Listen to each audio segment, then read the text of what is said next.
السلام علیکم ورحمۃ اللہ۔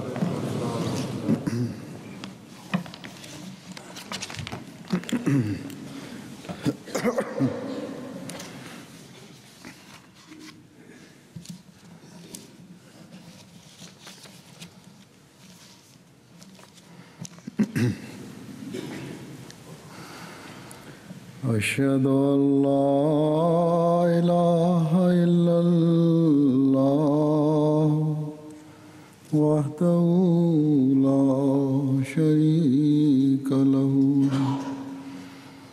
وأشهد أن محمدا عبده ورسوله أما بعد فأعوذ بالله من الشيطان الرجيم بسم الله الرحمن الرحيم الحمد لله رب العالمين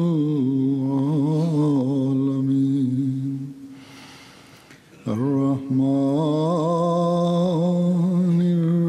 الرحيم مالك يوم الدين إياك نعبد وإياك نستعين اهدنا الصراط المستقيم صراط الذين أنعمت عليهم غير المغضوب عليهم ولا الضالين۔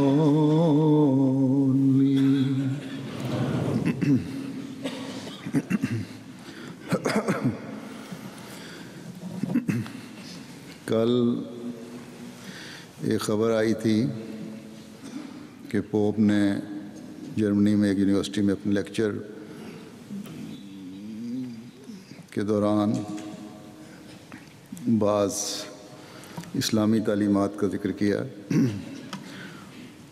اور قرآن کریم اور آن حضرت صلی اللہ علیہ وسلم کے بارے میں کسی دوسرے لکھنے والے کے حوالے سے ایسی باتیں کی ہیں جن کا اسلام سے دور کا بھی واسطہ نہیں۔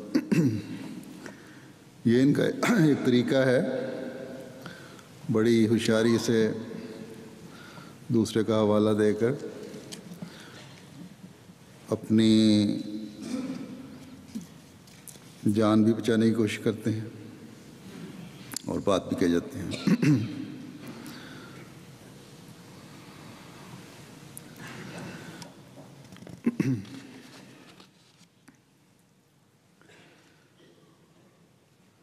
پوپ صاحب نے بعض ایسی باتیں کہہ کر جن سے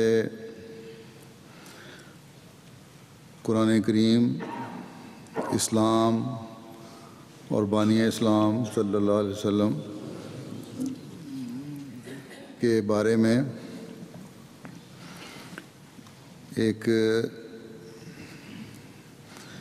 ایسا غلط تاثر پیدا کرنے کی کوشش کی ہے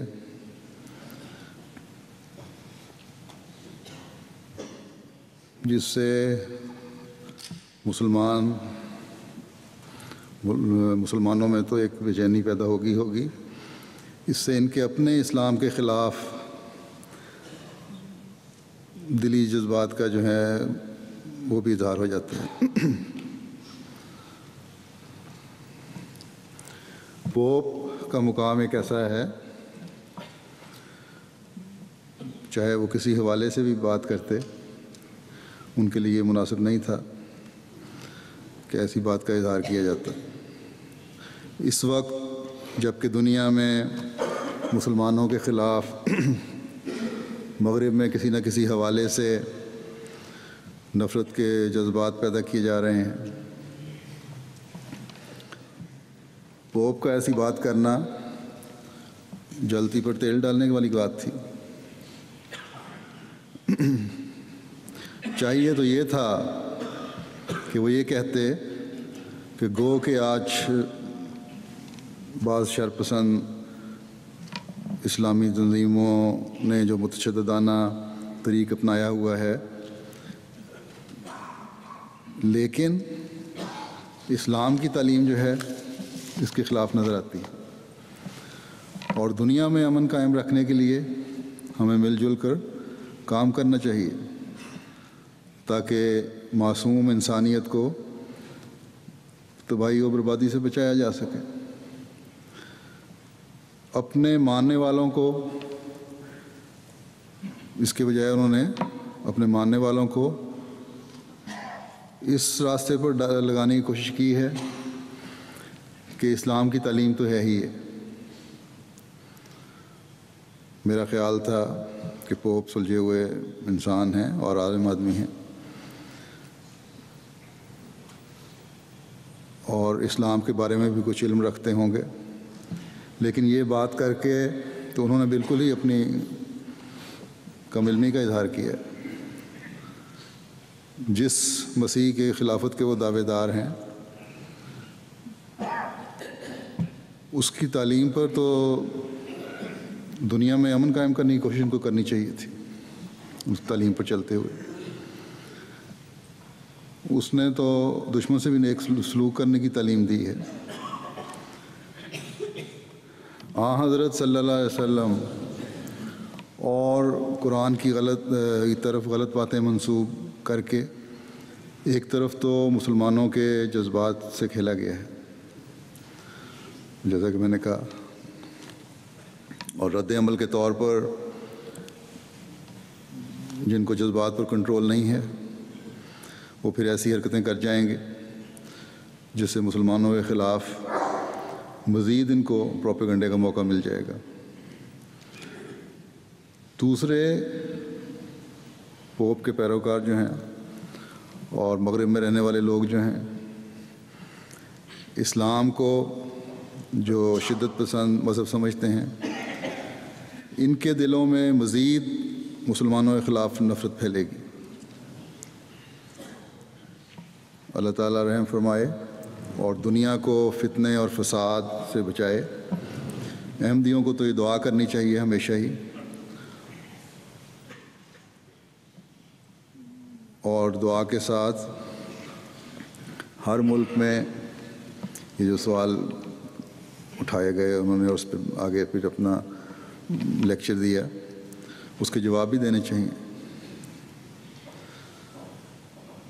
ہمارے تو یہی دو ہتھیار ہیں جس سے ہم نے کام لینا ہے. کسی اور رد عمل کا نہ کبھی احمدی سے اظہار ہوا ہے اور نہ انشاءاللہ ہوگا. میں پوپ کے جو اعتراضات تھے ان کا خلاصہ پڑھ دیتا ہوں جو انہوں نے قرآن اور حضرت صلی اللہ علیہ وسلم پر کیے. جرمنی سے منگوایا گئی تفصیل ہے.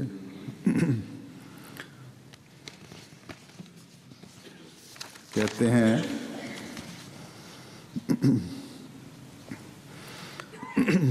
کہ میں نے ایک مکالمہ پڑھا تھا جس کا متن ایک یونیورسٹی پروفیسر نے، جرمنی کی منسٹر یونیورسٹی کے پروفیسر نے شائع کیا ہے، اور یہ پرانا مکالمہ ایک علم دوست کیسر مانویل اور ایک فارسی عالم کے درمیان 1391 میں انقرہ میں ہوا تھا. 1334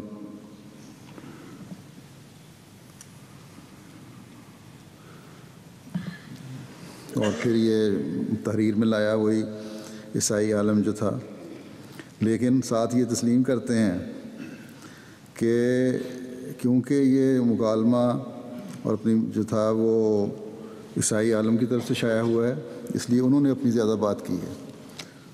اپنی ایمانداری کا تو یہیں پتہ لگ گیا کہ جو مسلمان عالم کی باتیں تھیں اس کا ذکر بہت کم ہے اور اپنی باتیں زیادہ کی ہیں.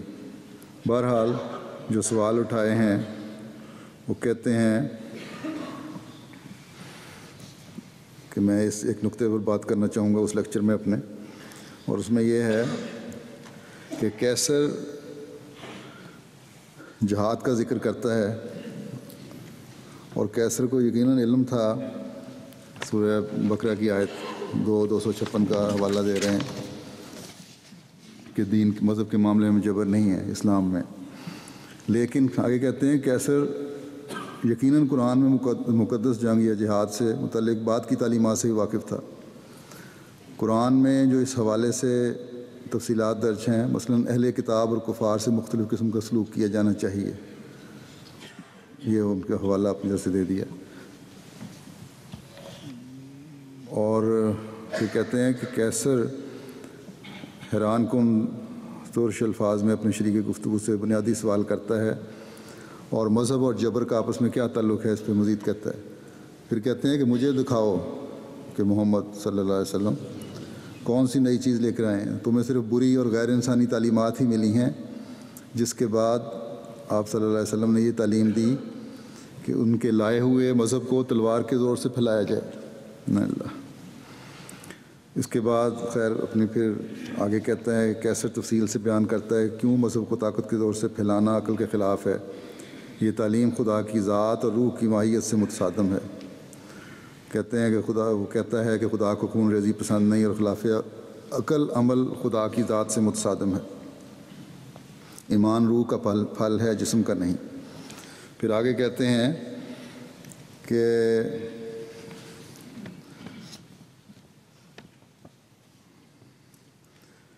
کیسر جس کی تربیت یونانی فلسفے کے تحت ہوئی تھی، اس کے لیے مذکورہ بالا جملہ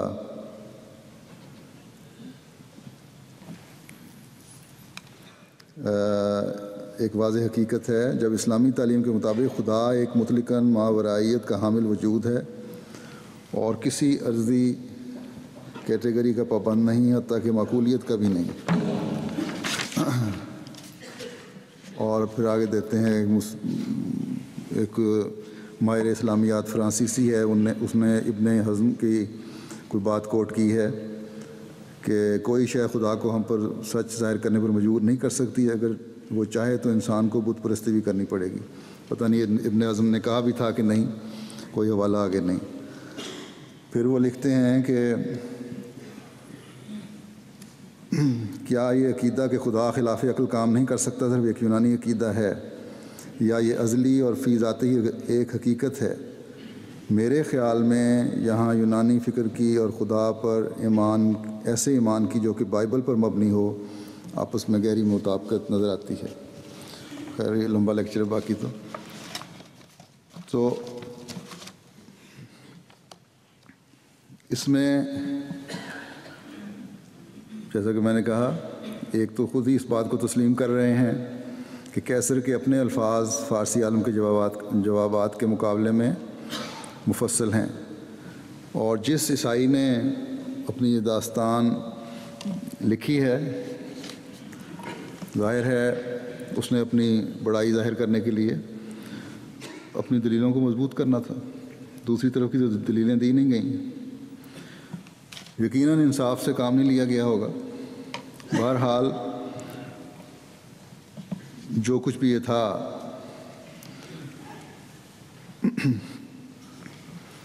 ہم مسلمان کیا سمجھتے ہیں، ہم احمدی کیا سمجھتے ہیں؟ قرآن اور حضرت صلی اللہ علیہ وسلم کے اسوہ سے اس بارے میں بیان کرتا ہوں، مختصراً کروں گا، زیادہ بیان نہیں ہو سکتا، لیکن پوپ کے لیے ان سوالوں کے انشاءاللہ جوابات تیار کیے جائیں گے اور انہیں پہنچانے کی کوشش بھی کی جائے گی، تاکہ وہ اسلام کی صحیح تعلیم سے اگر ابھی تک بے بہرہ تھے، نا واقف تھے، تو ان کو کچھ پتہ لگ جائے، بشرطے کہ اپنے مقام کو سمجھتے ہوئے انصاف سے اس کو پڑھیں اور غور کریں۔ ہمارے دل میں حضرت عیسیٰ علیہ السلام کا بہت احترام ہے، ہم انہیں اللہ تعالیٰ کے نبی مانتے ہیں، بلکہ ہر قوم کے میں جتنے بھی انبیاء آئے سب کو مانتے ہیں اور ان کی عزت کرتے ہیں۔ عیسائیوں کو بھی مسلمانوں کے جذبات کا خیال رکھتے ہوئے حضرت صلی اللہ علیہ وسلم کی عزت اور احترام کرنی چاہیے۔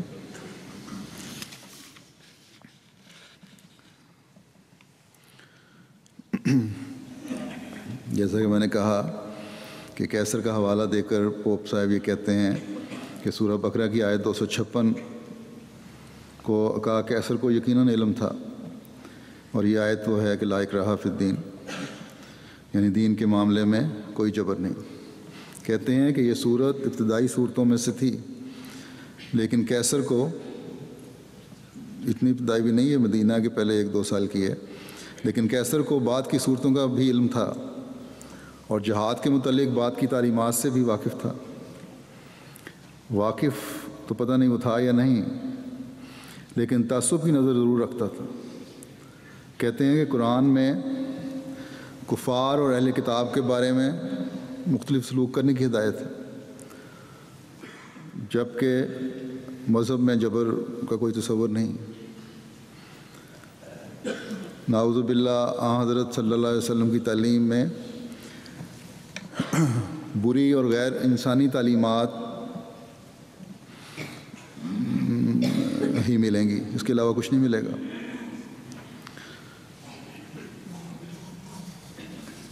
جیسا کہ آپ نے فرمایا بقول ان کے نعوذ باللہ کہ اسلام کو تلوار کے زور سے پھیلایا جائے۔ خود ہی ایک بات غلط طور پر منسوب کر کے، جس کا اسلام کی تعلیم سے دور کا بھی واسطہ نہیں ہے، خود ہی یہ فیصلہ صادر کر دیا کہ یہ خلاف عقل باتیں ہیں جو خدا کے انصاف سے متصادم ہیں۔ کہتے ہیں کہ ایک ذی عقل کو قوت یا زور اور ہتھیار درکار نہیں ہے، قوت یا زور اور ہتھیار درکار نہیں ہے، بلکہ صحیح بات یہ ہے کہ ایک ذی عقل کو ہتھیار اور طاقت کی ضرورت نہیں۔ تو بالکل ٹھیک بات کی ہے انہوں نے، بالکل ضرورت نہیں ہے۔ لیکن آج کل کی جو ان کی طاقتیں ہیں بڑی بڑی، یہ ہزاروں میل دور بیٹھی ہوئی قوموں کے معاملات میں دخل اندازی کر کے طاقت کا استعمال کیوں کر رہی ہیں، اس کا جواب نہیں دیا انہوں نے۔ پہلے یہ لوگ اپنے لوگوں کو سمجھائیں کہ کیا صحیح کر رہے ہیں اور کیا غلط کر رہے ہیں۔ پھر عیسائیت کی تاریخ میں ہی جو آپس کی جنگیں ہیں وہ نظر نہیں آتی، وہ کس کھاتے میں ڈالتے ہیں۔ پھر اسپین میں جو کچھ ہوا وہ کس کھاتے میں ہے۔ انکوزیشن جو ہوئی اس کی تفصیل تو میں یہاں نہیں بیان کرتا، ان سب کو علم ہے۔ اب یہ جو فرماتے ہیں کہ وہ بات کی تعلیمات سے بھی واقف تھا، اسلام کی تعلیم کیا ہے مذہب پھیلانے کے بارے میں، اور حضرت صلی اللہ علیہ وسلم کا عمل کیا تھا، تو اس واقف کار کو تو پتہ نہیں تھا، لیکن بہرحال کیا عمل تھا وہ میں پیش کرتا ہوں۔ اسلام دین فطرت ہے، اس نے یہ تعلیم تو یقیناً نہیں دی کہ اگر تمہارے گال پر ایک گال پر تھپڑ مارے تو دوسرا بھی آگے کر دو۔ جن کو تعلیم دی گئی ہے وہ بتائیں کہ کس حد تک اس پر عمل کر رہے ہیں۔ ان کی تعلیم کے یہی سکم ہیں جنہوں نے اس زمانے میں عیسائیوں کو عیسائیت سے دور کر دیا ہے۔ اتوار کے اتوار جو ایک ہفتے کے بعد جانا ہوتا ہے چرچ میں، اس میں بھی اب کوئی نہیں جاتا سوائے بوڑھوں بوڑھیوں کے۔ چرچوں کو انہوں نے دوسرے فنکشنز کے لیے کرائے پر دینا شروع کر دیا ہے۔ مغربی دنیا میں بے شمار جگہوں پر چرچوں پر فار سیل کے بورڈ لگے ہوئے ہیں۔ امریکہ کے ایک پروفیسر ایڈون لوئس نے لکھا کہ 20ویں صدی کے لوگ مسیح کو خدا ماننے کے لیے تیار نہیں، پھر سینٹ جونز کالج آکسفورڈ کے پریزیڈنٹ سر سائرل لکھتے ہیں کہ یہ بات ہمیشہ یاد رکھنی چاہیے کہ یورپ اور امریکہ کے مردوں اور عورتوں کا ایک بڑا حصہ اب عیسائی نہیں رہا، اور شاید یہ کہنا بھی صحیح ہوگا کہ ان کی اکثریت اب ایسی ہے۔ اسی طرح افریقہ کے بارے میں مختلف بیانات ہیں ان لوگوں کے، خود تسلیم کرتے ہیں کہ یہ تعلیم اب ختم ہو رہی ہے۔ تو اسی لیے ان کو پتہ ہے، اس لیے ایک ہی حل رہ گیا کہ غلط قسم کے ہتھ کنڈے استعمال کیے جائیں اسلام کے خلاف۔ اسلام کا جبر کے بارے میں جو نظریہ غیر مسلم پیش کرتے ہیں، اس کی کیا حقیقت ہے؟ کہتے ہیں کہ کیسر کو قرآن کے احکامات کا علم تھا۔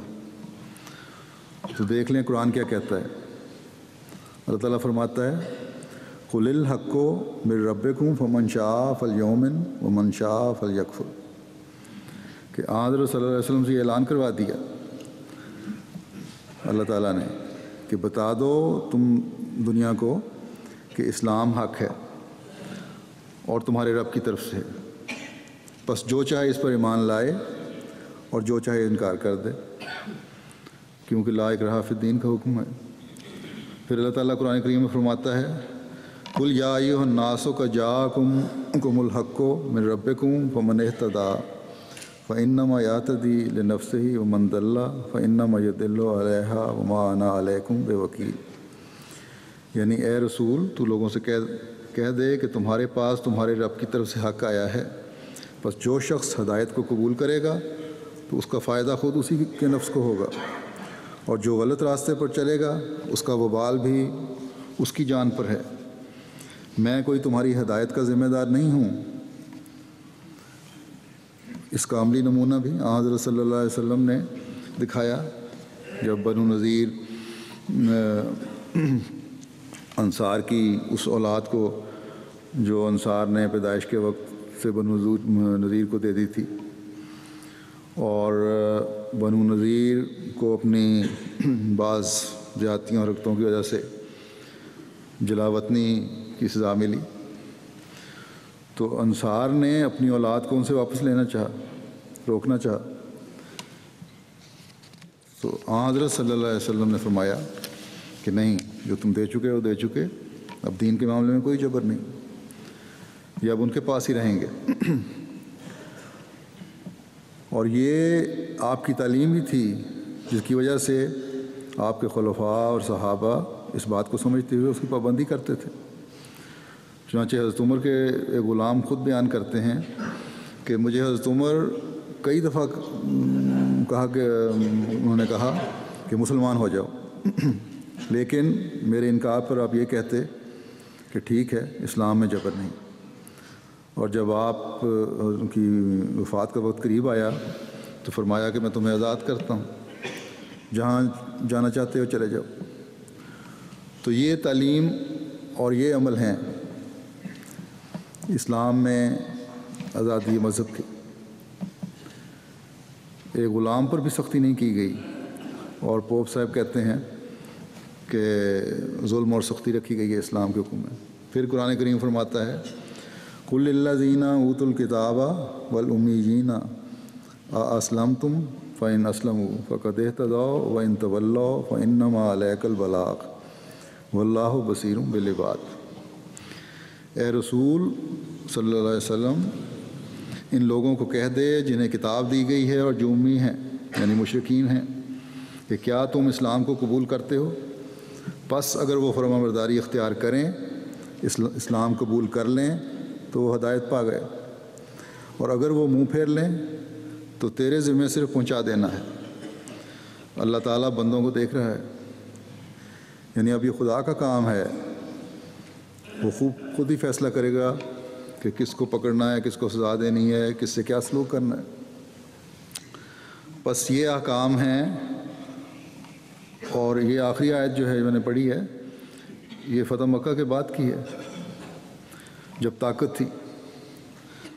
بس بودے اعتراضات کے بجائے ان کو عقل اور انصاف سے کام لینا چاہیے۔ اسلام میں جبر کی ایک بھی مثال نہیں ملتی۔ حضرت صلی اللہ علیہ وسلم پر یہ اعتراض کرتے ہیں کہ آپ نے جبر کیا۔ آپ کو تو یہ بھی گوارا نہ تھا کہ کوئی منافقت سے اسلام قبول کرے۔ چنانچہ ایک روایت میں آتا ہے کہ ایک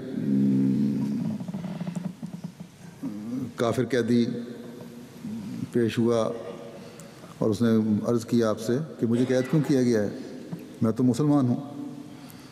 آپ نے فرمایا اب نہیں، پہلے اسلام لاتے تو ٹھیک تھا، اب تم جنگی قیدی اور صرف رہائی حاصل کرنے کے لیے مسلمان بن رہے ہو۔ آپ نے جبر سے مسلمان نہیں بنانا چاہا اس کو، بلکہ آپ تو چاہتے تھے کہ دل اللہ تعالیٰ کے حضور پیش کیے جائیں۔ چنانچہ بعد میں اس قیدی کو 2 مسلمانوں کے آزادی کی وجہ آزاد کر دیا گیا۔ اسلام میں جنگوں کا حکم ہے تو صرف اس وقت تک جب تک دشمن جنگ کر رہا ہے یا کہ فتنے کے حالات پیدا کر رہا ہے، اور جب حالات نارمل ہو جائیں، ٹھیک ہو جائیں اور فتنہ ختم ہو جائے تو پھر فرمایا کہ تمہیں کوئی جنگ حق نہیں کہ جنگ کرو۔ چنانچہ قرآن کریم میں اللہ تعالیٰ فرماتا ہے وَقَاتِلُوهُمْ حَتَّى لَا تَكُونَ فِتْنَةٌ وَيَكُونَ الدِّينُ لِلَّهِ فَإِنِ انتَهَوْا فَلَا عُدْوَانَ إِلَّا عَلَى الظَّالِمِينَ، یعنی اے مسلمانوں تم جنگ کرو ان کفار سے جو تم سے جنگ کرتے ہیں، اس وقت تک کہ ملک میں فتنہ نہ رہے، اور ہر شخص اپنے خدا کے لیے نہ کسی ڈر اور تشدد کی وجہ سے جو دین بھی چاہے رکھ سکے، اور اگر یہ کفار اپنے ظلموں سے باز آ جائیں تو تم بھی رک جاؤ، کیونکہ تمہیں ظالموں کے سوا کسی کے خلاف جنگی کارروائی کرنے کا حق نہیں۔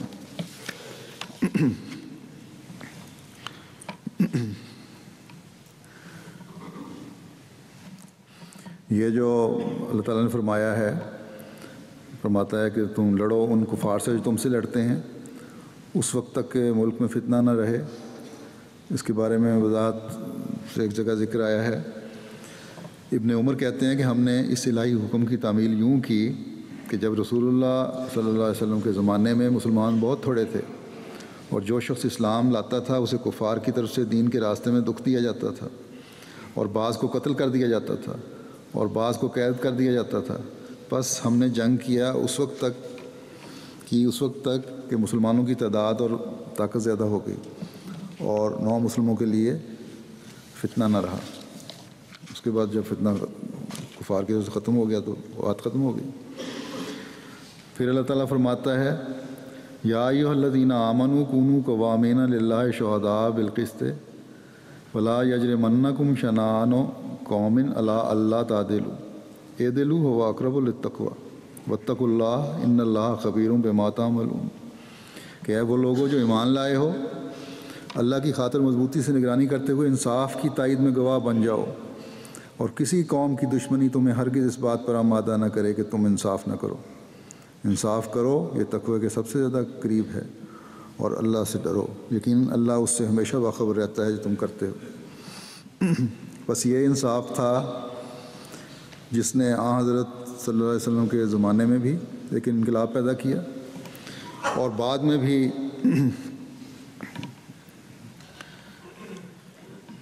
یہ انقلاب پیدا ہوا۔ اگر صحابہ کی زندگیوں کو دیکھیں، ان کے جائزے لیں، تو پتہ لگتا ہے کہ جو انقلاب ان میں آیا وہ زبردستی دین بدلنے سے نہیں آتا، بلکہ اس وقت آتا ہے جب دل تبدیل ہو جائیں، اس وقت آتا ہے جب دشمنوں سے بھی ایسا اس میں سلوک ہو کہ دشمن بھی گرویدہ ہو جائے۔ چنانچہ فتح مکہ کے موقع پہ اکرمہ جو شدید ترین مخالف اسلام تھا، جب فرار ہو گیا اور جب کی بیوی نے اس کو واپس لانے کے لیے آپ سے معافی کی درخواست کی اور جب آپ نے معاف فرما دیا تو پھر ان پہ کیا انقلاب آیا؟ ویسا انقلاب آیا جو تلوار کے زور سے نہیں لایا جا سکتا، وہ ایمان میں وہ ترقی ہوئی جو بغیر محبت کے نہیں ہو سکتی۔ اخلاص سے اس طرح دل پر ہوئے جو بغیر محبت کے نہیں ہو سکتے۔ قربانی کے معیار اس طرح بڑھے جو دلوں کے بدلنے کے بغیر نہیں بڑھ سکتے، پیدا ہو سکتے۔ اسلام کی خاطر غیرت وہ انہوں نے دکھائی کہ جو اس تعلیم کو سمجھنے سے پیدا ہو سکتی ہے۔ اور صحابہ نے پھر دکھایا، ایسے ایسے نمونے دکھائے محبت کے اور اسلام کی غیرت کے، کہ تاریخ ان واقعات سے بھری پڑی ہے۔ یہ اکرمہ کا حال تھا جن کا میں ذکر کر رہا ہوں۔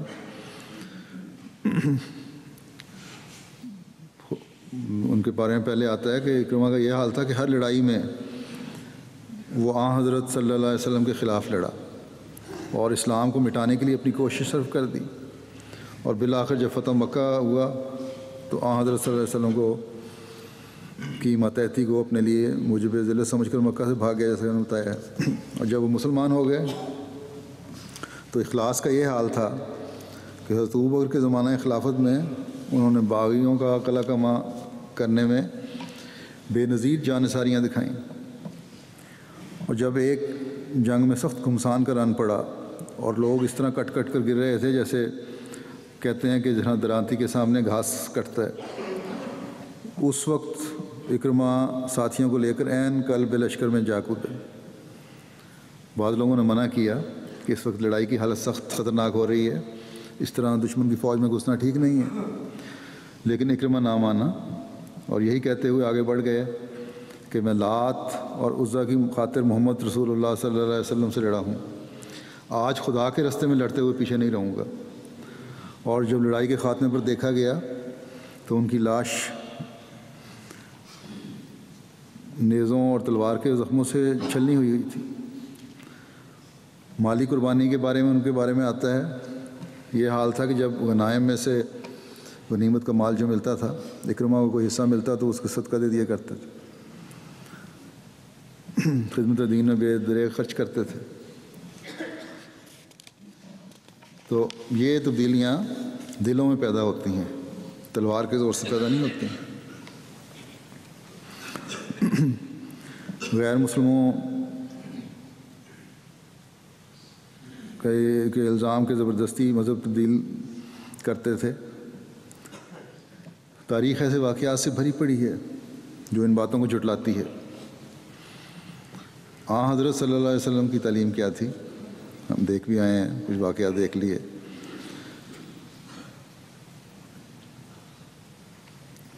ایک واقعہ کا ذکر ہے، حضرت صلی اللہ علیہ وسلم فرماتے ہیں، من قتل معاہداً لم یرہ رائحۃ الجنہ، یعنی جو مسلمان کسی ایسے غیر مسلم کے قتل کا مرتکب ہوگا جو کسی لفظی یا عملی معاہدے کے نتیجے میں اسلامی حکومت میں داخل ہو چکا ہے، وہ علاوہ اس دنیا کی سزا کے قیامت میں بھی جنت کی ہوا سے محروم رہے گا۔ پھر آپ کے خلفاء کا کیا طریق تھا؟ روایت آتی ہے کہ ایک دفعہ حضرت عمر ایک ایسی جگہ سے گزرے جہاں بعض غیر مسلموں سے جزیہ وصول کرنے میں کچھ سختی کی جا رہی تھی۔ یہ دیکھ کر حضرت عمر فوراً رک گئے اور غصے کی حالت میں دریافت فرمایا کہ کیا معاملہ ہے۔ عرض کیا گیا کہ یہ لوگ جزیہ ادا نہیں کرتے اور کہتے ہیں کہ ہمیں اس کی طاقت نہیں ہے۔ حضرت عمر نے فرمایا تو پھر کوئی وجہ نہیں کہ ان پہ بوجھ ڈالا جائے جس کی وہ طاقت نہیں رکھتے، انہیں چھوڑ دو۔ میں نے رسول اللہ صلی اللہ علیہ وسلم سے سنا ہے کہ جو شخص دنیا میں لوگوں کو تکلیف دیتا ہے وہ قیامت کے دن خدا کے عذاب کے نیچے ہوگا۔ چنانچہ ان لوگوں کو جزیہ معاف کر دیا گیا۔ حضرت عمر کو حضرت صلی اللہ علیہ وسلم کے تاکیدی ارشادات کے ماتحت اپنی غیر مسلم رعایا کا اس قدر خیال تھا کہ انہوں نے فوت ہوتے ہوئے خاص طور پر ایک وصیت کی تھی جس کے الفاظ یہ تھے کہ میں اپنے بعد میں آنے والے خلیفہ کو نصیحت کرتا ہوں کہ وہ اسلامی حکومت کی غیر مسلم رعایا سے بہت نرمی اور شفقت کا معاملہ کرے، ان کے معاہدات کو پورا کرے، ان کی حفاظت کرے، ان کے لیے ان کے دشمنوں سے لڑے اور ان پر قطعاً کوئی ایسا بوجھ یا ذمہ داری نہ ڈالے جو ان کی طاقت سے زیادہ ہو۔ اگر زبردستی کیا جاتا مسلمان تو پھر یہ صورت کیوں ہوتی؟ پھر خیبر کے یہودیوں کے ساتھ حضرت صلی اللہ علیہ وسلم کے معاہدے کا ذکر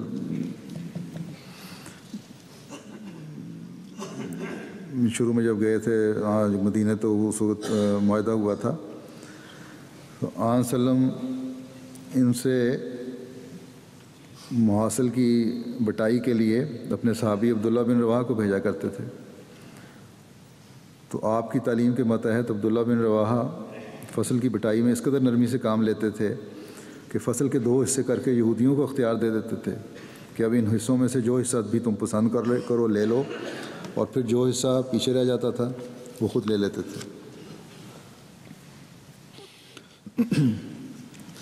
حضرت صلی اللہ علیہ وسلم کی تعلیم اور تعامل کے ماتحت حضرت عمر کو اسلامی حکومت کی غیر مسلم رعایا کے حقوق و آرام کا بڑا خیال تھا۔ جیسا کہ میں نے کہا، وہ اپنے گورنروں کو تاکید کرتے رہتے تھے کہ ذمیوں کا خاص خیال رکھیں، اور خود بھی پوچھتے رہتے تھے کہ تمہیں کوئی تکلیف تو نہیں؟ چنانچہ ایک دفعہ ذمیوں کا ایک وفد حضرت عمر کے خدمت میں پیش ہوا، تو حضرت عمر نے ان سے پہلا سوال یہی کیا کہ مسلمانوں کی طرف سے تمہیں کوئی تکلیف تو نہیں ہے؟ تو انہوں نے جواب دیا کہ ہم نے مسلمانوں کی طرف سے حسن وفا اور حسن سلوک کے سوا کچھ نہیں دیکھا۔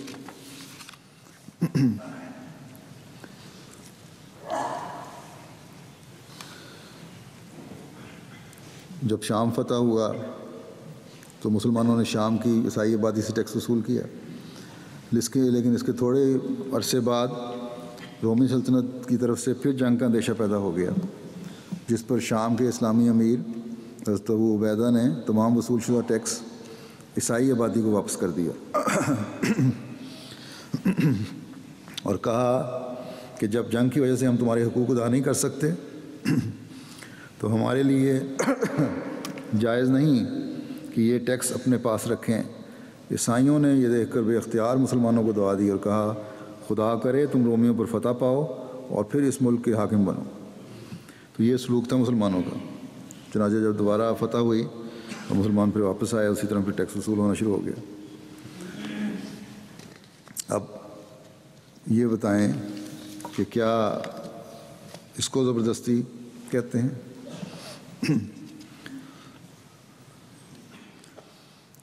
حضرت صلی اللہ علیہ وسلم کی پاک ذات پر الزام لگانے والے اگر انصاف کی نظر سے دیکھیں، تاریخ پڑھیں، تو ان کو نظر آئے گا کہ آپ غیر مسلموں کا کتنا درد رکھتے تھے، اسلام کی دعوت دیتے تھے تو پیار اور نرمی کے ساتھ کہ اس شخص کے لیے، اس جان کے لیے فائدہ ہے۔ ایک روایت میں ذکر آتا ہے کہ حضرت صلی اللہ علیہ وسلم اور آپ کے صحابہ اپنے غلبہ اور حکومت کے زمانے میں بھی غیر مسلموں کے احساسات کا بہت خیال رکھتے تھے۔ چنانچہ ایک دفعہ مدینہ میں ایک یہودی نوجوان بیمار ہو گیا۔ حضرت صلی اللہ علیہ وسلم کو اس کا علم ہوا تو آپ اس کی عیادت کو تشریف لے گئے، اور اس کی حالت کو نازک پا کر آپ نے اسے اسلام کی تبلیغ فرمائی۔ وہ آپ کی تبلیغ سے متاثر ہوا، مگر چونکہ اس کا باپ زندہ تھا اور اس وقت پاس ہی کھڑا تھا، وہ ایک سوال کی شکل بنا کے اپنے باپ کو دیکھنے لگا۔ باپ نے بیٹے سے کہا کہ اگر تم قبول کرنا چاہتے ہو تو کر لو۔ تو لڑکے نے کلمہ پڑھا اور مسلمان ہو گیا، جس پر حضرت صلی اللہ علیہ وسلم بہت خوش ہوئے اور فرمایا کہ شکر ہے اللہ تعالیٰ کا کہ ایک روح آگ کے عذاب سے بچ گئی۔ اب اس قرآنی تعلیم سے جو میں نے بیان کی ہے اور حضرت صلی اللہ علیہ وسلم کے اسوے کی چند مثالوں سے ظلم کی جو حقیقت ہے وہ تو واضح ہوگی، جو الزام لگایا جاتا ہے کہ اسلام تلوار کے زور سے پھیلا ہے، یہ تو پتہ چل گیا کس طرح پھیلا۔ اور شروع میں جو میں نے بتایا تھا کہ اسپین میں کیا سلوک ہوا، اس سے ان لوگوں کی حقیقت بھی واضح ہو گئی۔ لیکن انصاف پسند عیسائی جو ہیں مستشرقین میں بھی وہ حضرت صلی اللہ علیہ وسلم کے بارے میں کیا کہتے ہیں، وہ بھی میں چند مثالیں پیش کرتا ہوں۔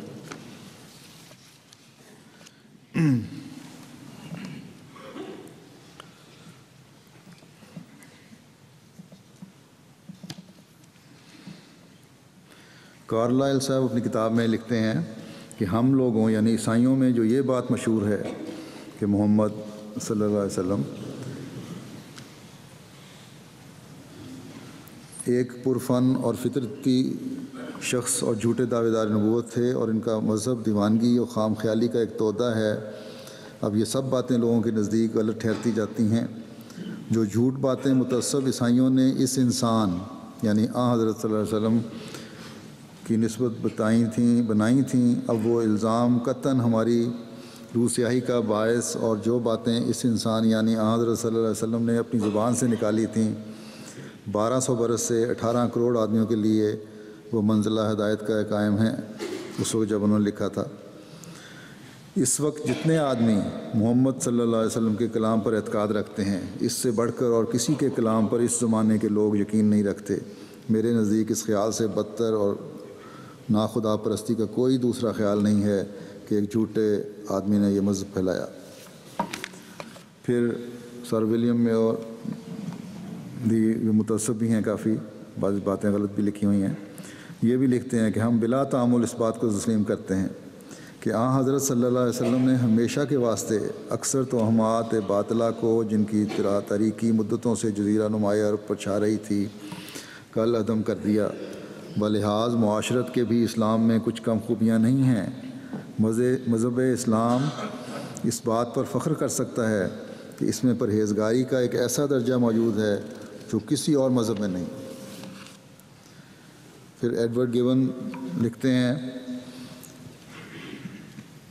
کہ حضرت محمد صلی اللہ علیہ وسلم کی سیرت میں سب سے آخر بات جو غور کے لائق ہے وہ یہ ہے کہ ان کی رسالت لوگوں کے حق میں مفید ہوئی یا مضر۔ جو لوگ حضرت صلی اللہ علیہ وسلم کے سخت دشمن ہیں، وہ بھی اور عیسائی اور یہودی بھی محمد صلی اللہ علیہ وسلم کو باوجود پیغمبر برحق نام ماننے کے اس بات کو ضرور تسلیم کریں گے کہ حضرت صلی اللہ علیہ وسلم نے دعویٰ نبوت ایک نہایت مفید مسئلے کی تلقین کے لیے کیا تھا، گو وہ یہی کہیں کہ صرف ہمارے ہی مذہب کا مسئلہ اس سے اچھا ہے۔ گویا وہ اس بات کو تسلیم کرتے ہیں کہ سوائے ہمارے مذہب کے اور تمام دنیا کے مذاہب سے مذہب اسلام اچھا ہے۔ حضرت صلی اللہ علیہ وسلم نے انسان کے خون کے کفارے کو نماز و روزہ و خیرات سے بدل دیا، جو ایک پسندیدہ اور سیدھی سادی بات ہے، یعنی جو انسان کی قربانی بتوں پر ہوتی تھی اس کو معدوم کر دیا۔ حضرت نے مسلمانوں میں نیکی و محبت کی ایک روح پھونک دی، آپس میں بھلائی کرنے کی ہدایت کی، اور اپنے احکام اور نصیحتوں سے انتقام کی خواہش اور بیوہ عورتوں پر اور یتیموں پر ظلم و ستم کو روک دیا۔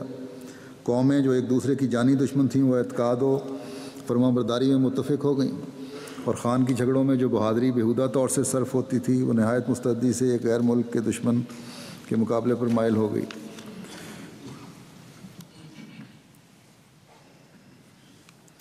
پھر جان ریون پورٹ لکھتے ہیں اس بات کا خیال کرنا بہت بڑی غلطی ہے کہ قرآن میں جس عقیدے کی تلقین کی گئی ہے اس کی اشاعت بزور شمشیر ہوئی، کیونکہ جن لوگوں کی طبیعتیں تعصب سے مبرہ ہیں وہ بلا تعامل اس بات کو تسلیم کریں گے کہ حضرت صلی اللہ علیہ وسلم کا دین جس کے ذریعے سے انسانوں کی قربانی کے بدلے نماز اور خیرات جاری ہوئی، اور جس نے عداوت اور دائمی جھگڑوں کی جگہ فیاضی و حسن معاشرت کی ایک روح لوگوں میں پھونک دی، وہ مشرقی دنیا کے لیے ایک حقیقی برکت تھا، اور اسی وجہ سے خاص کر حضرت کو صلی اللہ علیہ وسلم کو ان خونریز تدبیروں کی ضرورت نہ ہوئی، جن کا استعمال بلا استثناء اور بلا امتیاز حضرت موسیٰ نے بت پرستی کو نیست و نابود کرنے کے لیے کیا تھا۔ پس ایسے اعلیٰ وسیلے کی نسبت جس کو قدرت نے بنی نوع انسان کے خیالات و مسائل پر مدت دراز تک اثر ڈالنے کے لیے پیدا کیا ہے، گستاخانہ پیش آنا اور جاہلانہ مذمت کرنا کیسی لغو بات ہے۔ ایڈورڈ گیون صاحب لکھتے ہیں مسلمانوں کی لڑائیوں کو ان کے پیغمبر صلی اللہ علیہ وسلم نے مقدس قرار دیا تھا، مگر حضرت صلی اللہ علیہ وسلم نے اپنی حیات میں جو مختلف نصیحتیں کیں اور نظیریں قائم کیں، ان سے خلفاء نے دوسرے مذاہب کو آزادی دینے کا سبق حاصل کیا۔ ملک عرب حضرت محمد صلی اللہ علیہ وسلم کے خدا کی عبادت گاہ اور ان کا مفتوحہ ملک تھا۔ اگر وہ چاہتے تو وہاں کے بہت سے دیوتاؤں کے ماننے والوں اور بت پرستوں کو شرن نیست و نابود کر سکتے تھے، مگر حضرت صلی اللہ علیہ وسلم نے انصاف کو قائم فرما کر نہایت عاقلانہ تدبیریں اختیار کیں۔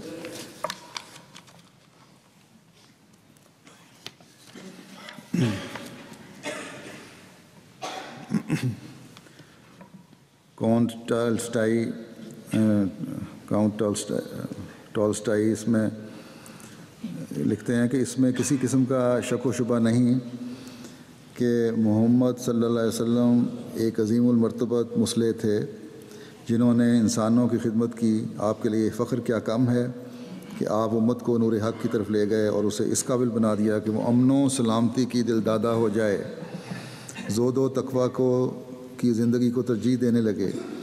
آپ نے اسے انسانی خون ریزی سے منع فرمایا، اس کے لیے حقیقی ترقی اور تمدن کی راہیں کھول دیں، اور یہ ایک ایسا عظیم الشان کام ہے جو اس شخص سے انجام پا سکتا ہے جس کے ساتھ کوئی مخفی قوت ہو، اور ایسا شخص یقیناً عام اکرام و احترام کا مستحق ہے۔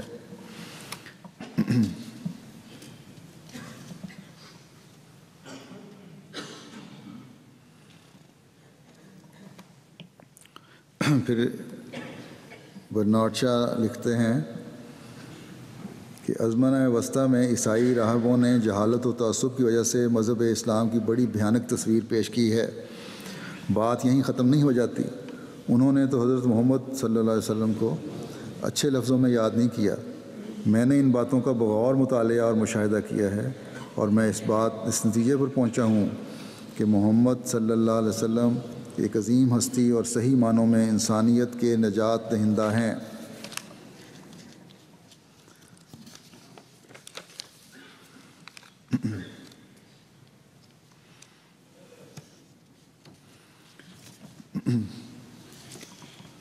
پھر ایک عیسائی مورخ ہیں ریورنڈ باسورتھ اسمتھ، کہتے ہیں کہ مذہب اور حکومت کے رہنما اور گورنر کی حیثیت سے پوپ اور کیسر کی دو شخصیتیں حضرت محمد صلی اللہ علیہ وسلم کے ایک وجود میں جمع تھیں۔ آپ پوپ تھے مگر پوپ کی طرح ظاہرداریوں سے پاک، آپ کیسر تھے مگر کیسر کے جاہ و حشم سے بے نیاز۔ اگر دنیا میں کسی شخص کو یہ کہنے کا حق حاصل ہے کہ اس نے باقاعدہ فوج کے بغیر، محلہ شاہی کے بغیر اور لگان کی وصولی کے بغیر صرف خدا کے نام پر دنیا میں امن و انتظام قائم رکھا، تو وہ صرف حضرت محمد صلی اللہ علیہ وسلم ہیں۔ آپ کو اس ساز و سامان کے بغیر ہی سب کی طاقتیں حاصل تھیں۔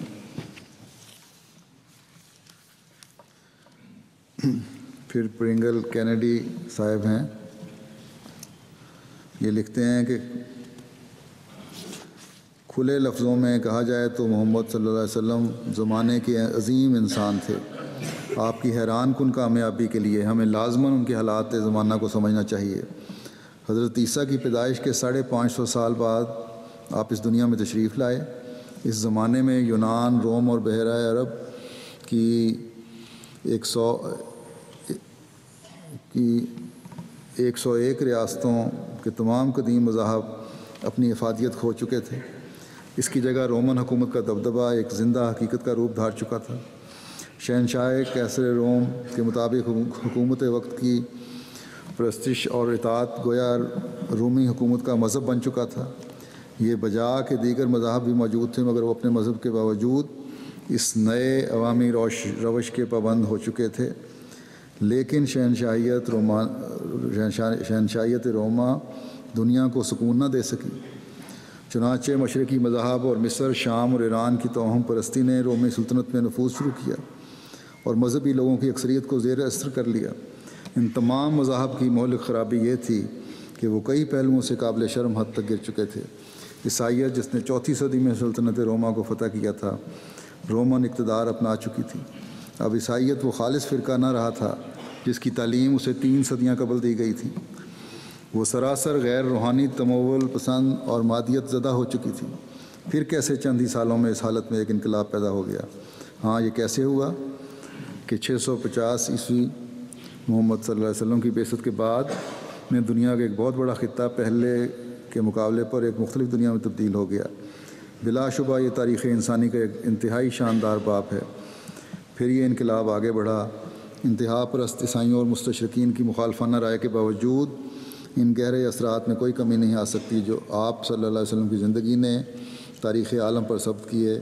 ماننا پڑتا ہے کہ آپ صلی اللہ علیہ وسلم انسان کے برپا کردہ انقلاب کی اعلیٰ ترین مثال ہیں۔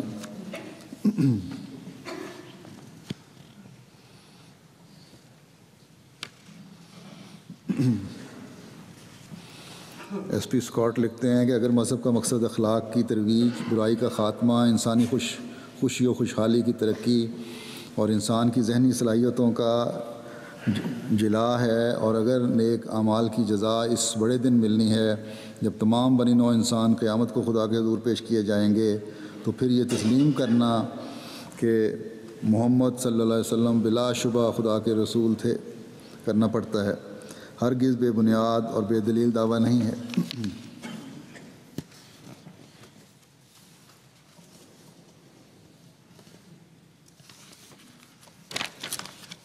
کافی حوالے ہیں لیکن میں مختصر کرتا ہوں۔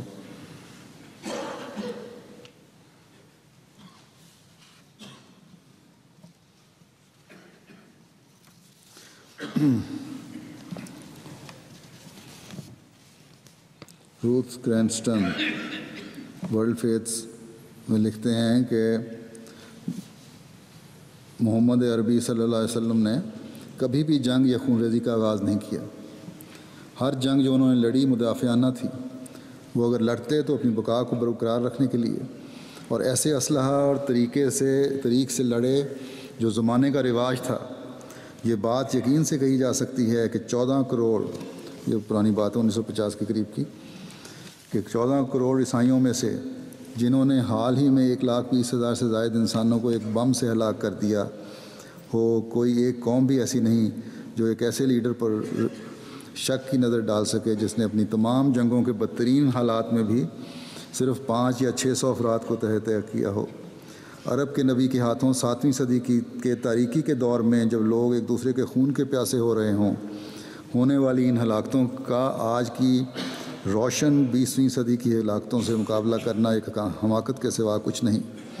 اس بیان کی تو حاجت ہی نہیں جو قتل، انکوزیشن اور صلیبی جنگوں کے زمانے میں ہوئے، جب عیسائی جنگجوؤں نے اس بات کو ریکارڈ کیا کہ وہ ان بے دینوں کی کٹی پھٹی لاشوں کے درمیان ٹخنے ٹخنے خون میں بھر رہے تھے۔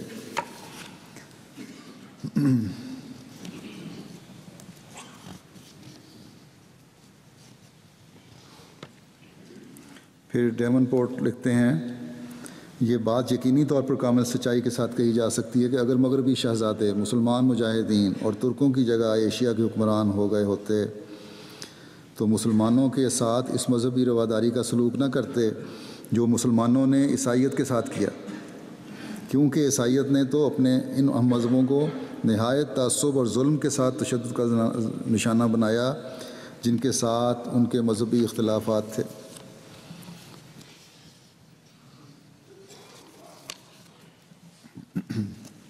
حضرت مسیح علیہ الصلوۃ والسلام فرماتے ہیں، مضمون پڑھنے والے نے ایک یہ اعتراض پیش کیا ہے، قرآن شریف میں لوگوں کو زبردستی مسلمان بنانے کا حکم ہے۔ فرماتے ہیں کہ معلوم ہوتا ہے کہ اس شخص کو نہ اپنی ذاتی کچھ عقل ہے اور نہ علم، صرف پادریوں کا کاسا لیس ہے، چونکہ پادریوں نے اپنے نہایت کینے اور بغض سے، جیسا کہ ان کی عادت ہے، محض افتراء کے طور پر اپنی کتابوں میں یہ لکھ دیا ہے کہ اسلام میں جبراً مسلمان بنانے کا حکم ہے۔ سو اس نے اور اس کے دوسرے بھائیوں نے بغیر تحقیق اور تفتیش کے وہی پادریوں کے مفتریانہ الزام کو پیش کر دیا۔ قرآن شریف میں تو کھلے طور پر یہ آیت موجود ہے، لا اکراہ فی الدین قد تبین الرشد من الغی، یعنی دین میں کوئی جبر نہیں، تحقیق، ہدایت اور گمراہی میں کھلا فرق ظاہر ہو گیا ہے، پھر بھی جبر کی کیا حاجت ہے؟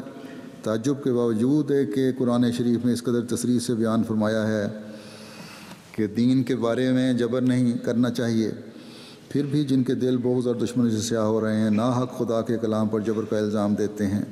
اب ہم ایک اور آیت لکھ کر منصفین سے انصاف چاہتے ہیں کہ وہ خدا سے ڈر کر ہمیں بتلائیں کہ کیا اس آیت سے جبر کی تعلیم ثابت ہوتی ہے یا برخلاف اس کے ممانعت جبر کا حکم بپایا ثبوت پہنچتا ہے۔ اور وہ آیت یہ ہے، وَإِنْ أَحَدٌ مِّنَ الْمُشْرِكِينَ اسْتَجَارَكَ فَأَجِرْهُ حَتَّىٰ يَسْمَعَ كَلَامَ اللَّهِ ثُمَّ أَبْلِغْهُ مَأْمَنَهُ ذَلِكَ بِأَنَّهُمْ قَوْمٌ لَّا يَعْلَمُونَ۔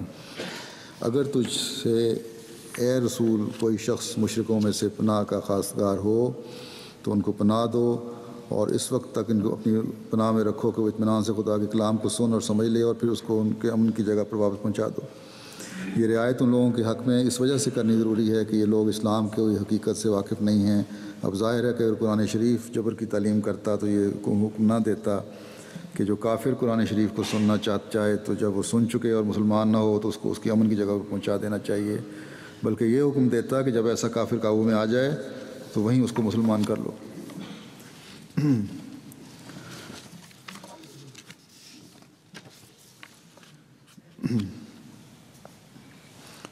اگلا سوال جو انہوں نے اٹھایا ہوا ہے وہ یہ ہے کہ اسلام کا خدا ایسا خدا ہے جس کو عقل تسلیم نہیں کرتی۔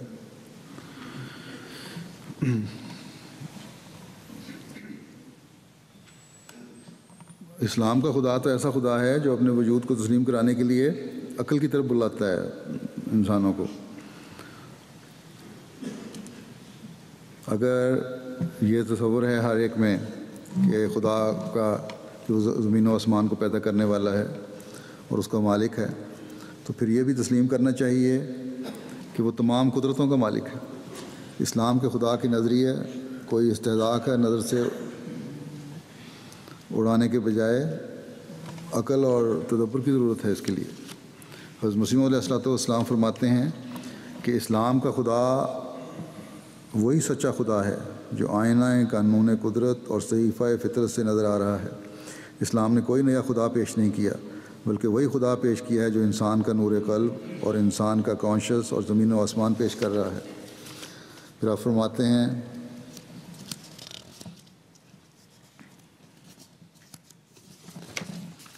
کہ جاننا چاہیے کہ جس خدا کی طرف ہمیں قرآن شریف نے بلایا ہے اس نے یہ صفات لکھی ہیں، هو اللہ الذی لا الہ الا هو عالم الغیب والشہادۃ هو الرحمن الرحیم مالک یوم الدین الملک القدوس السلام المومن المہیمن العزیز الجبار المتکبر هو اللہ الخالق البارئ المصور له الاسماء الحسنى یسبح له ما فی السماوات والارض وهو العزیز الحکیم علی کل شیء قدیر رب العالمین الرحمن الرحیم مالک یوم الدین اجیب دعوت الداعی اذا دعان الحی القیوم قل هو اللہ احد اللہ الصمد لم یلد ولم یولد ولم یکن لہ کفوا احد۔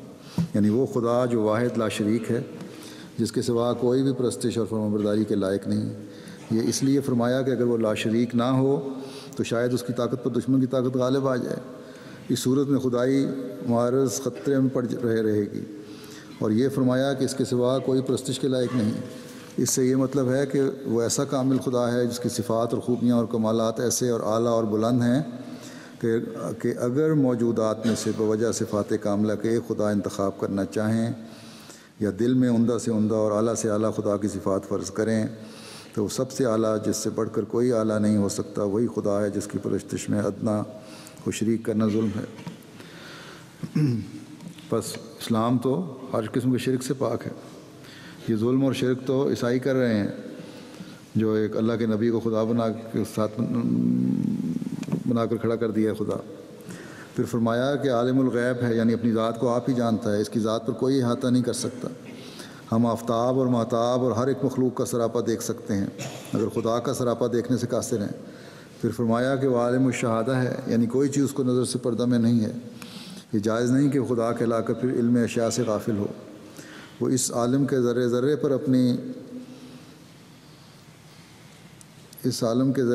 اپنی نظر رکھتا ہے، لیکن انسان نہیں رکھ سکتا۔ وہ جانتا ہے کب اس نظام کو توڑ دے گا اور قیامت برپا کر دے گا، اور اس کے سوا کوئی نہیں جانتا کہ ایسا کب ہوگا۔ وہی خدا ہے جو ان تمام وقتوں کو جانتا ہے۔ پھر فرمایا هو الرحمن، یعنی وہ جانداروں کی ہستی اور ان کے اعمال سے پہلے محض اپنے لطف سے نہ کسی غرض سے اور نہ کسی عمل کی پاداش میں ان کے لیے سامان راحت مہیا کرتا ہے، جیسا کہ آفتاب اور زمین اور دوسری تمام چیزوں کے ہمارے وجود اور ہمارے اعمال کے وجود سے پہلے ہمارے لیے بنا دیا۔ اس عطیہ کا نام خدا کی کتاب میں رحمانیت ہے، اور اس کے کام کے لحاظ سے خدا تعالیٰ رحمان کہلاتا ہے۔ اور فرمایا کہ الرحیم یعنی وہ خدا نیک عملوں کی نیک تر جزا دیتا ہے اور کسی کی محنت کو ضائع نہیں کرتا، اور اس کام کے لحاظ سے رحیم کہلاتا ہے۔ یہ صفت رحیمیت کے نام سے موسوم ہے۔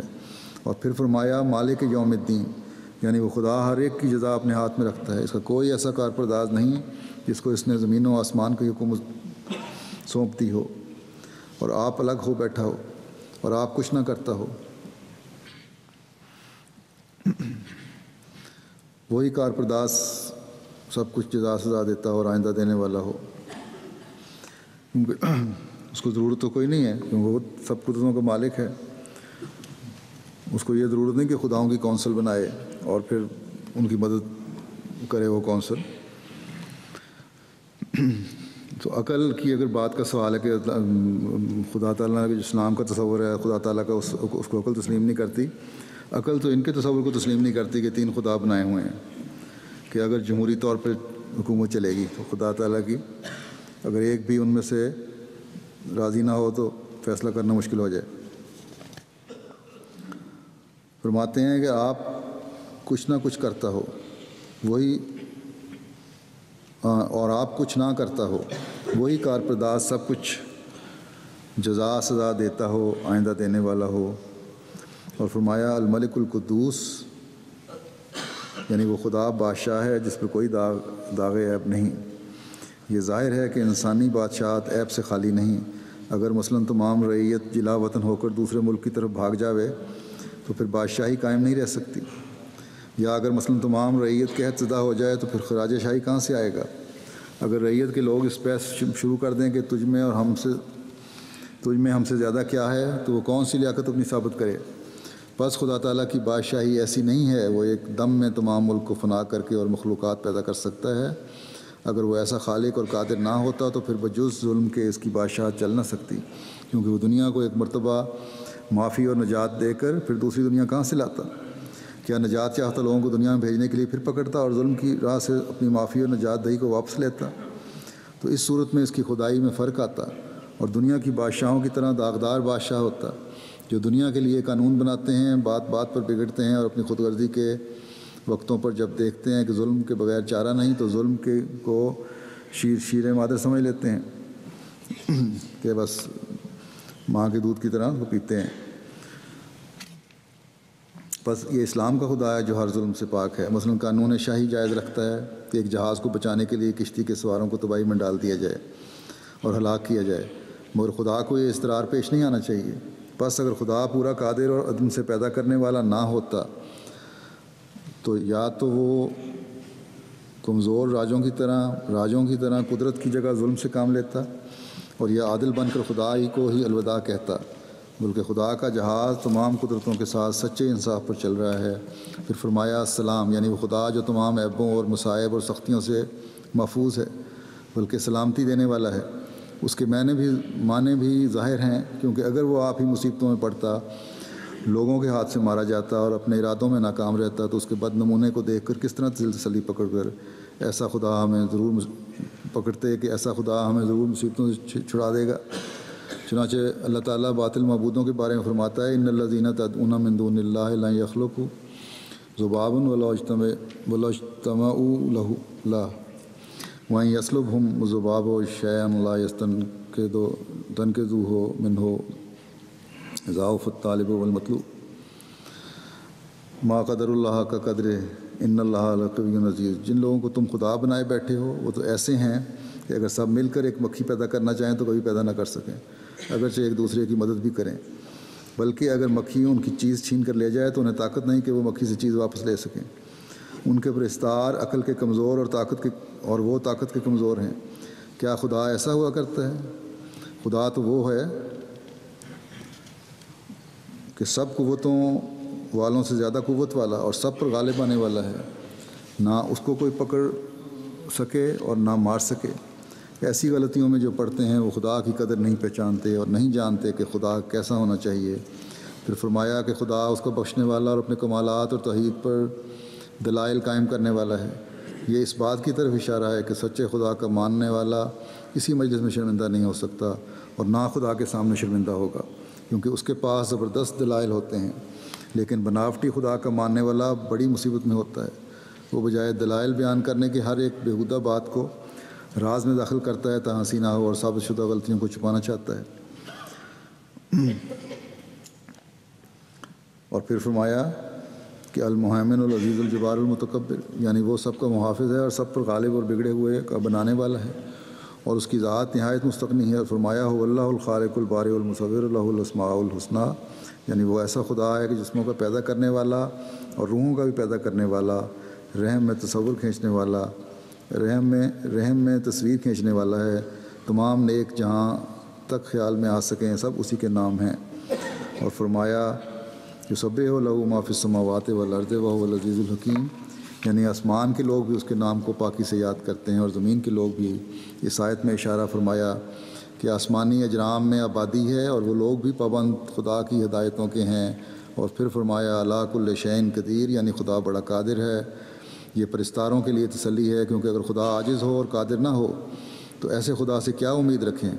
اور پھر فرمایا رب العالمین الرحمن الرحیم مالک یوم الدین یجیب دعوت الداع اذا دعان، یعنی وہی خدا ہے جو تمام عالموں کا پرورش کرنے والا، رحمان رحیم اور جزا کے دن کا آپ مالک ہے۔ اس اختیار کو کس کے ہاتھ میں نہیں دیا۔ ہر ایک پکارنے والے کی پکار کو سننے والا اور جواب دینے والا، یعنی دعاؤں کا قبول کرنے والا۔ اور پھر فرمایا الحی القیوم، یعنی ہمیشہ رہنے والا اور تمام جانوں کی جان اور سب کا وجود کا سہارا۔ یہ اس لیے کہا کہ وہ ازلی ابدی نہ ہو تو اس کی زندگی کے بارے میں بھی دھڑکا لگا رہے گا، شاید ہم سے پہلے فوت نہ ہو جائے۔ پھر فرمایا کہ وہ خدا اکیلا خدا ہے، نہ وہ کسی کا بیٹا اور نہ کوئی اس کا بیٹا اور نہ کوئی اس کے برابر اور نہ کوئی اس کا ہم جنس۔ حضرت مسیح علیہ السلام فرماتے ہیں کہ یاد رکھنا چاہیے کہ مذہب جو عیسائی مذہب کے نام سے شہرت دیا جاتا ہے دراصل پولوسی مذہب ہے، نہ مسیحی، کیونکہ مسیح علیہ السلام نے کسی جگہ تثلیث کی تعلیم نہیں دی، اور وہ جب تک زندہ رہے خدائے واحد لا شریک کی تعلیم دیتے رہے۔ اور بعد ان کی وفات کے ان کا بھائی یعقوب بھی، جو ان کا جانشین تھا اور ایک بزرگ انسان تھا، توحید کی تعلیم دیتا رہا۔ اور پولوس نے خام خواہ اس بزرگ سے مخالفت شروع کر دی اور اس کے عقائد صحیحہ کے مخالف تعلیم دینا شروع کیا۔ اور انجام کار پولوس اپنے خیالات میں یہاں تک بڑھا کہ ایک نیا مذہب قائم کیا اور توریت کی پیروی سے اپنی جماعت کو بکلی علیحدہ کر دیا اور تعلیم دی کہ مسیحی مذہب میں مسیح کے کفارے کے بعد شریعت کی ضرورت نہیں، اور خون مسیح گناہوں کے دور کرنے کے لیے کافی ہے، توریت کی پیروی ضروری نہیں۔ اور پھر ایک اور گند اس مذہب میں ڈال دیا کہ اس کے لیے سور کھانا حلال قرار کر دیا، حالانکہ حضرت مسیح انجیل میں سور کو ناپاک قرار دیتے ہیں۔ تبھی تو انجیل میں ان کا قول ہے کہ اپنے موتی سوروں کے آگے مت پھینکو۔ بس جب پاک تعلیم کا نام حضرت مسیح نے موتی رکھا ہے تو اس مقابلے سے صریح معلوم ہوتا ہے کہ پلید کا نام انہوں نے سور رکھا ہے۔ اصل بات یہ ہے کہ یونانی سور کو کھایا کرتے تھے، جیسا کہ آج کل تمام یورپ کے لوگ سور کھاتے ہیں۔ اس لیے پولوس نے یونانیوں کے تالیف قلوب کے لیے سور بھی اپنی جماعت کے لیے حلال کر دیا، حالانکہ توریت میں لکھا ہے کہ وہ ابدی حرام ہے اور اس کا چھونا بھی ناجائز ہے۔ غرض اس مذہب میں تمام خرابیاں پولوس سے پیدا ہوئی ہیں۔ یہ جو انہوں نے لکھا ہے پوپ صاحب نے کہ یونانی فکر کی اور خدا پر ایسے ایمان کی جو کہ بائبل پر مبنی ہے، گہری مطابقت ہے۔ اصل میں یہ حضرت عیسیٰ کا مذہب نہیں ہے، بلکہ یونانیوں کی خوش کرنے کے لیے یہ کوشش تھی۔ جو انصاف پسند عیسائی ہیں ان کو پتہ ہے، وہ کہتے ہیں کہ اسلام کا خدا کیا ہے۔ ایڈورڈ گبن صاحب لکھتے ہیں کہ محمد صلی اللہ علیہ وسلم کا مذہب شکوک و شبہات سے پاک و صاف ہے۔ قرآن خدا کی وحدانیت پر ایک عمدہ شہادت ہے۔ مکے کے پیغمبر نے بتوں کی، انسانوں کی اور ستاروں کی پرستش کو معقول دلائل سے رد کر دیا۔ وہ اصول اول یعنی ذات باری تعالیٰ جس کی بنا عقل و وحی پر ہے، محمد صلی اللہ علیہ وسلم کی شہادت سے استحکام کو پہنچی۔ چنانچہ اس کے موت کے ہندوستان سے لے کر مراکو تک موحد کے لقب سے ممتاز ہیں۔ بس یہ اسلام کا خدا ہے جو عقل سے غور کرنے والے کو یہ کہنے پر مجبور کر دیتا ہے کہ معقول اور عقلی دلائل اس خدا کے اسلام میں ملتے ہیں۔ بس ان باتوں کو کہ آخر میں ہر احمدی سے یہ کہتا ہوں کہ اسلام کے خلاف جو محاذ کھڑے ہو رہے ہیں، اس سے ہم کامیابی سے صرف خدا کے حضور جھکتے ہوئے اور اس سے مدد طلب کرتے ہوئے گزر سکتے ہیں۔ بس خدا کو پہلے سے بڑھ کر پکاریں، وہ اپنی قدرت کے جلوے دکھائے، جھوٹے خداؤں سے اس دنیا کو نجات ملے۔ آج اگر یہ لوگ اپنی عمارت اور طاقت کے گھمنڈ میں اسلام اور آن حضرت صلی اللہ علیہ وسلم پر حملے کر رہے ہیں، تو ہماری دعاؤں کے تیروں سے انشاءاللہ تعالیٰ ان کے گھمنڈ ٹوٹیں گے۔ بس اس خدا کو پکاریں جو کائنات کا خدا ہے، جو رب العالمین ہے، جو حضرت محمد مصطفیٰ صلی اللہ علیہ وسلم کا خدا ہے، تاکہ جلد تر اس واحد و لا شریک خدا کی حکومت دنیا میں قائم ہو جائے۔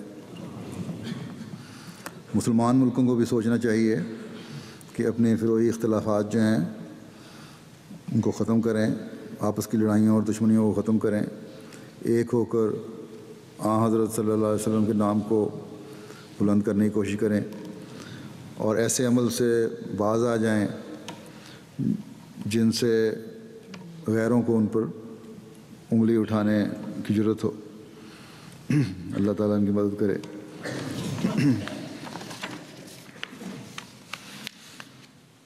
آج بھی میں کچھ جنازہ غائب پڑھاؤں گا، جس میں شامل ہیں کچھ لوگ۔ ایک تو مکرم پیر معین الدین صاحب کا جنازہ ہے، جو خلیفۃ مسیح ثانی رضی اللہ تعالیٰ عنہ کے داماد تھے، اس لحاظ سے میرے خالو بھی، اور جامعہ میں پڑھایا انہوں نے، فضل عمر ریسرچ میں کام کیا، علمی آدمی تھے، علمی ذوق رکھتے تھے، واقف زندگی تھے۔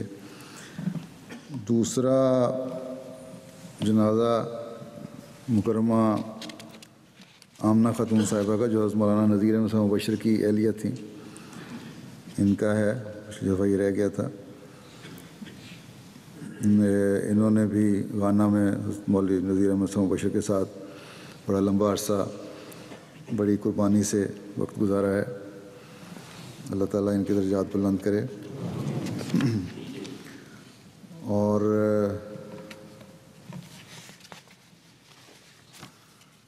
ایک ہے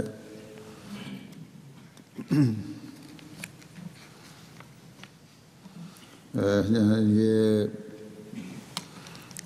جنازہ ہے میجر سعید احمد صاحب کا۔ یہ حضرت میر محمد اسحاق صاحب کے داماد تھے۔ ان کے دو بیٹے واقف زندگی ہیں، ایک مربی ہیں اور ایک نائب وکیل تعلیم ہیں، سید جلید احمد اور سید حسین احمد، ان کا بھی ہوگا۔ اور ایک ہمارے مربی ہیں مظفر احمد سدن صاحب موریشس کے، ان کی والدہ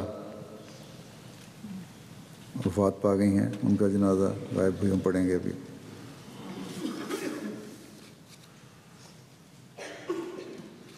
اور ایک ہیں ہمارے مربی محمد نگر کے عبد الناصر منصور صاحب، ان کی والدہ بھی وفات پا گئی ہیں۔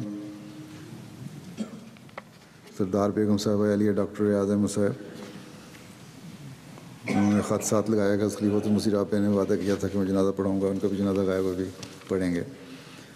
سب کے لیے دعا کریں، اللہ تعالیٰ سب مرحومین کے درجات بلند فرمائے، مغفرت کا سلوک فرمائے۔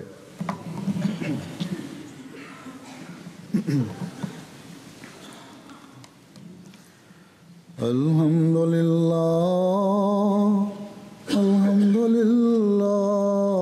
نحمده ونستعینه ونستغفره ونؤمن به ونتوکل علیہ ونعوذ باللہ من شرور انفسنا ومن سیئات اعمالنا، من يهده الله فلا مضل له ومن يضلل فلا هادي له، ونشهد أن لا إله إلا الله ونشهد أن محمدا عبده ورسوله عباد الله رحمكم الله إن الله يأمر بالعدل والإحسان وإيتاء ذي القربى